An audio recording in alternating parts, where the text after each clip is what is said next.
All right, did you guys know that the pedal steel guitar came into its modern day existence because a 19th century British sea captain gave some cows to the king of Hawaii? That's right. My name is Sasquatch, and today on Unheard History, we're going to reverse engineer the history of the pedal steel guitar.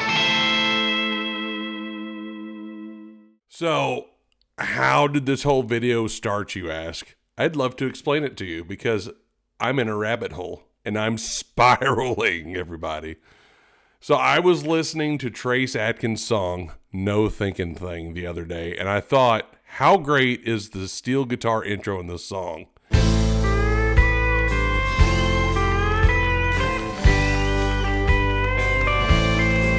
It is so simple, and yet it just completely sucks you into the song. Like, it's such a great intro. So I Googled who plays the steel guitar on No Thinkin Thing.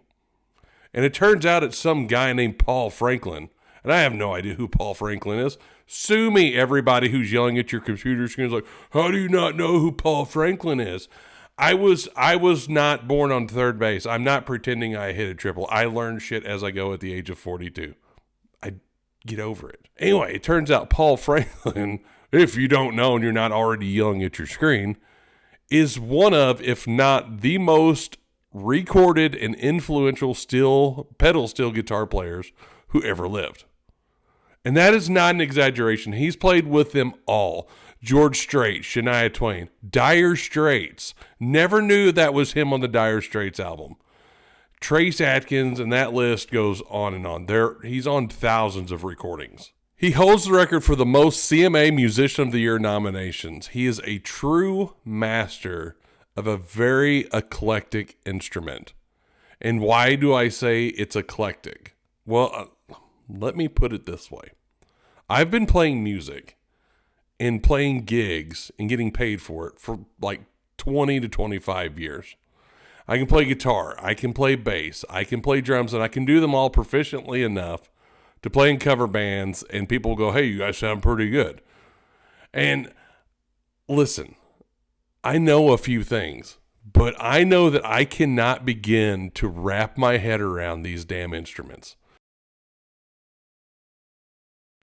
Most modern pedal steel guitars have two different necks, one tuned to a C6 for like Western swing, and the other's tuned to an E9 for like modern country, okay? What am I supposed to do with that? Like, I'll give you an open tuning. I can play a little bit of slide. I'll give you drop D all day long. I can work in a lot of different stuff here. How are you going to have two necks with two different tunings and I'm supposed to keep track of that? And not only that, most of these damn things have 10 strings per neck. That's like that many strings per neck. I'd have to take my shoes off to get to 20. And they're tuned differently. And if you're a real pro, you can have 12 or 14 strings on your neck because you're just that good and it gives you that much more range. Hey, that's pretty good. And just to throw a little bit more complication into this whole thing, you can manipulate pedals on the floor to change the pitch of certain strings. Oh, and if that's not enough, there's also knee levers that control the pitch of other strings.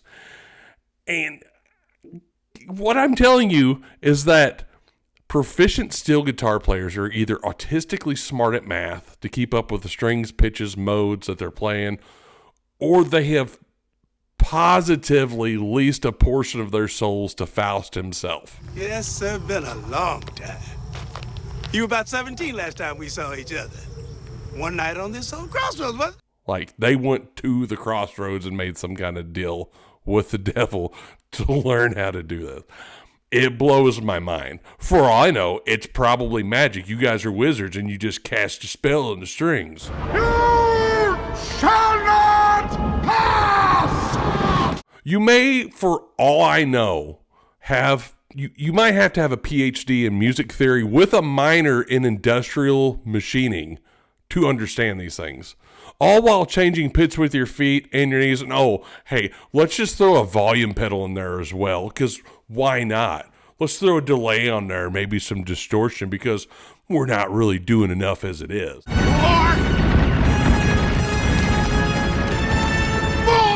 And with that, I joke, but you guys who play pedal steel have my utmost respect in all seriousness. Paul Franklin gives an online interview with Diodario, and he speaks about moving from Detroit to Nashville when he was 17. Sho-Bud was the manufacturer of a great steel guitar, and they had a store, but I'd walk in and there might be Lloyd Green or Curly Chalk or Buddy Emmons. At any given time, there's somebody great in there just hanging out, and they'd see me and they go, "Hey kid, have you tried this?" You know, and they were willing to share. It's wild. He deserves his own video, and he's on the list. Like, I low-key am in love with this guy. But then I asked myself, how did the modern pedal steel guitars come to be? Like, how does this amalgamation of steel and wood and levers and crazy tunings, how did it come to exist? And to understand that, we kind of got to go back to the 1960s. The first commercially successful pedal steels were manufactured by Sho-Bud, founded by Shot Jackson and Buddy Emmons. Emmons would go on to form his own high-quality steel guitar company, later called Emmons. Go figure. Sho-Bud innovated the use of pull rods to move away from cable systems to articulate the string bendings, as well as the use of knee levers, which allowed players to use their knees to shift individual string pitch. And by introducing extra strings and alternate tunings, they brought the steel guitar into modern times. But what did they base these off of? Well, we're going to reverse engineer this even further backwards. And to do that, you got to go back to the 40s and 50s. And this part I thought was pretty damn cool, right? So, you got to meet a guy named Paul Bigsby. And you guys have all heard of Bigsby bridges, right? Okay, it's not just me. You've seen them. They're on Gibsons. They're on Gresh guitars. They were originally designed for like Spanish guitars to have a vibrato, is what he originally built these for. But Paul Bigsby, he invented a vibrato tailpiece, which we all know now as a Bigsby bridge. In 1942, he cast his own lap steel guitar from aluminum. And he based that design off the Rickenbacker frying pan, which was kind of the standard electric lap steel at the time. It was very basic cast aluminum lap steel. So he gets that done. He's like, hey, I could probably build this for some famous steel guitar player and see if he likes it. So in 1944, he approaches Joaquin Murphy to commission a custom-built double 8-string lap steel. And this would be the first instrument he builds for a professional musician. Bigsby would also go on to invent some of the first successful pedal steel designs. Where lap steel is fixed for one tuning, he built a pedal that was based on other experimental versions that would alter the pitch of the entire neck. He also custom built a triple neck guitar for Speedy West with 4 floor pedals that changed individual string tensions. A later design for Bud Isaacs would be used on the hit song Slowly.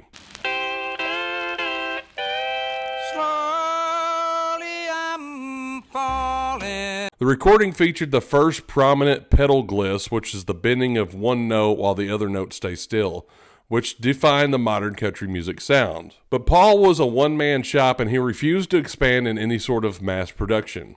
He built one instrument at a time, and regardless of how important you were as an artist, you waited your turn, whether you were Jesus or not. And this is why Emmons and Schott got into the mass production game. They wanted quality standardized instruments that could be used for playing and making a living at. But while Paul Bigsby approved upon the lap steel guitar, where did the lap steel guitar originate?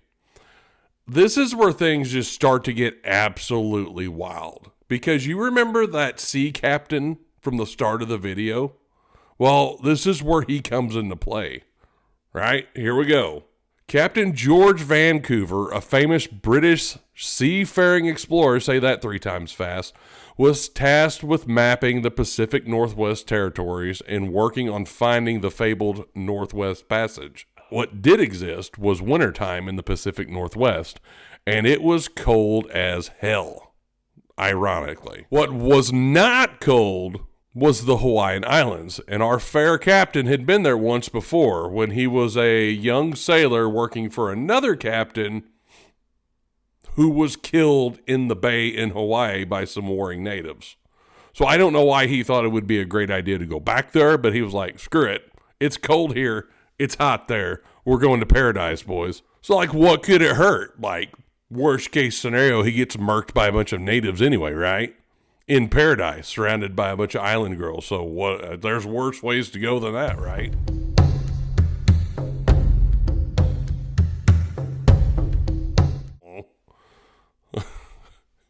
But again, things have probably settled down, and they could take the wintertime to repair their ship and resupply over the winter. So in true main character energy, this guy strolls off the shift into Hawaii on the main island, and he's like, hey, yo, we're here for the wintertime. Bring us some, like, pineapples and stuff. I don't know if those existed there. There's a whole history there. Bring us a pig. We wish to feast. We want to resupply. We have things to trade. You guys are going to love it. We're going to love you. And that's what they did. They made friends with the natives. They hung out for the winter, and things were good. They fixed their ship. They resupplied everything. And he makes friends with King Kamehameha. No idea if I said that right. I'm probably going to try and say that one. The first King Kamehameha. Before departing for the spring, he's like, hey, good king, you've been super cool to us. I wish to give you a gift. So he gives the king a bull and several cows to start a herd on the island. Great idea. What could go wrong? Nothing. Like, we're getting some cows, man. This is awesome. So the king's like, I love these cows. Nobody can kill my cows. It's going to be taboo for you to kill them. It's forbidden. No go. Don't touch my damn cows. And that seems like a great idea until you realize that the lovely weather and tropical climates and ample grazing caused a massive overpopulation of cows. To the point where they're like, people are getting hurt because they're getting trampled. They can't kill them. They're cows, so they're just like stomping through the grass huts. You see where I'm going with all this? You're probably asking yourself, what in the hell does this have to do with the lap steel guitar? And that's what I said. But we're going to get there. By the 1830s, the cattle had become such a nuisance that King Kamehameha III, I said I wasn't going to say it again, but I had to, because he's the third King Kamehameha. He finds out that there's these cowboys in California. There's these Spanish, Mexican, California Vaqueros or cowboys that can help teach him and his people how to herd cattle, how to make it into an industry. So he sends a messenger across the Pacific Ocean to California. He's like, yo, do any of you cowboys want to come to Hawaii where it's a tropical paradise and chicks dance for you in grass skirts? And they're like, hell yeah, we want to go cowboy in Hawaii. So they pack up all their shit, they get on a boat, and they sail to the Big Island. All right, we're starting to see what's going on, right? No, absolutely not. And I didn't either, until you realize that these cowboys packed with them their Spanish guitars. Aha! Now he makes sense. If anybody's still watching this, they get there and they teach the Hawaiian natives how to rope, ride, listening to you, Toby Keith.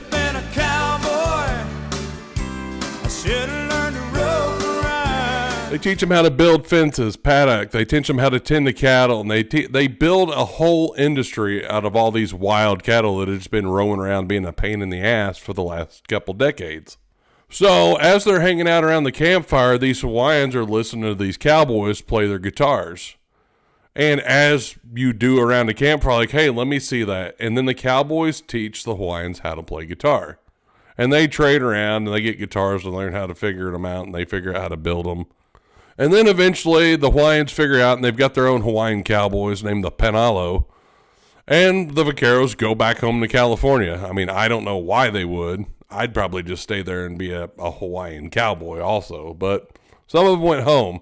And as the mainlanders went back home, the Hawaiian cowboys were like, oh, shit, we don't really know how to tune this into a standard key, and we didn't really learn how to play scales or play chords. So what did they do? They tuned the strings into an open key and like a major tuning, and that's how they started playing guitar. You can tune it to an open chord, put your finger all the way across the fretboard, and now you're just moving that chord up and down, changing the pitch. And they start to call this a slack key because they would detune it to certain notes to make an open chord. They move away from the melodic guitar playing that the cowboys showed them to more rhythmic style that was better suited to their native chants and songs. And things progressed like this through the late 1800s when some kid named Joseph Kikuku was walking down the road towards Honolulu with his Spanish guitar in hand, and he's like, oh, look, there's a rusty bolt on the ground. Cool. He bends over and picks it up, and it makes a really unique sound as the bolt accidentally hits the strings. And he's like, wow, what was that? That sounded pretty cool. And his cousin was there with him. He's like, yeah, that was sick, dog. And then they went and got home and got moody, as teenagers do, and got weird haircuts and formed the first emo band.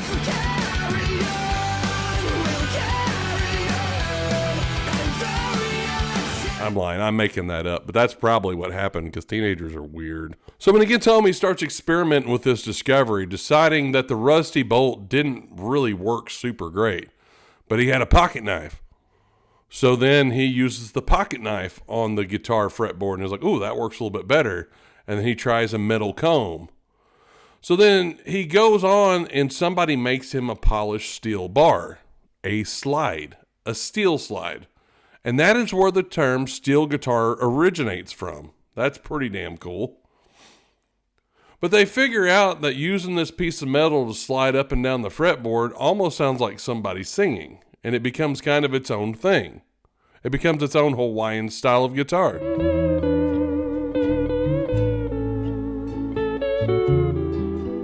In 1889, the United States annexes Hawaii.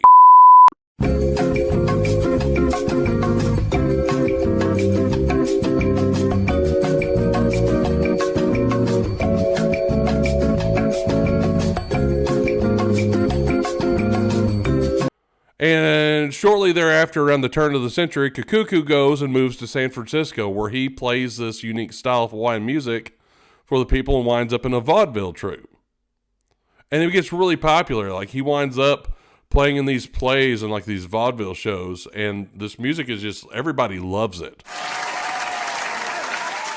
And other people follow also. In 1915, the Royal Hawaiian Quartet would perform this new style of music at the Panama Pacific International Expo in San Francisco. And everybody loses their mind. Mind blown. This is the greatest shit we've ever heard in our lives, right? It's also around the same time that music recording starts to take off. And Hawaiian music and the lap steel guitar become extremely mainstream in the United States and other parts of the world. It outsells every genre of music at the time. They playing it as far away as Mobile. No. Whole damn state's going apey. Artists like Sol Hawapi, Sol K. Bright, and Lonnie McIntyre are going to become major names along with Joseph Kikuku. I'm probably butchering these names too. The lap steel guitar becomes an incredibly popular instrument, and from there they start to get a little bit standardized, and they start to change forms a little bit again. In the 1930s, electric pickups would become a thing and become experimented with, and then that would form the first solid body style, experimental style of guitars that had pickups. The pickups morphed into amplification so that now this incredibly popular style of music can be heard over bands and orchestras because everybody wants to hear it.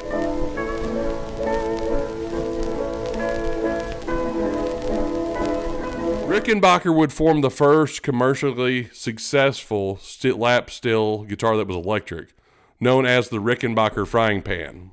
Along come other artists such as Leon McAuliffe, Bob Dunn, Noel Boggs, Don Helms, Jerry Bird, Alvino Rain, Dick McIntyre. They all contribute to the massive success of this instrument and the style of music. And as music does, things mesh and it melds. Lap steel inspires other movements.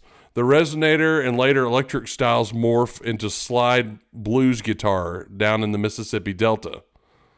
Jazz incorporates the lap steel, and of course, full circle, sold as country western music.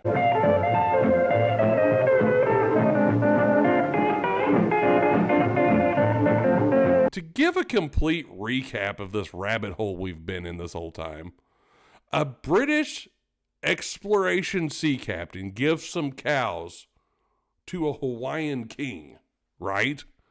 The cows overpopulate because the king's like, yo, don't kill my pets, people. This creates the need for Hawaiian cowboys who learned guitar from California Vaqueros, detuned it into their own slack key for simplicity, found a metal spike or bolt that sounded cool by accident, invent the slide guitar, bring it to the States where people lose their ever-loving minds for Hawaiian music. It inspires resonator guitars, electric solid body guitars. It gains commercial success in the form of a frying pan. Steel guitars finally decide I don't want to lug around a console steel with 4 necks on it because it's the size of my dining room table and I don't want 4 necks. So then what do? They add floor pedals. They add knee pedals to it. And just like that, I'm listening to Franklin Paul play with Trace Adkins on No Thinkin Thing, and I'm just now crawling out of this rabbit hole. I've been living in it. I'm not yet recovered from it. So, that, my friends, is how a British sea captain inspired Paul Franklin to play on No Thinkin Thing with Trace Adkins. This whole thing's been incredibly nuts. It's been one of the funnest videos to date that I've researched. And if you like this video, toss me a like and a comment down below. And I honestly think that I am going to go get a beer and drink it because I'm convinced that in order for me to learn how to play steel guitar, I've got to sell my soul to the devil or find some kind of grimoire and cast a spell. So until next time, I'll see you later.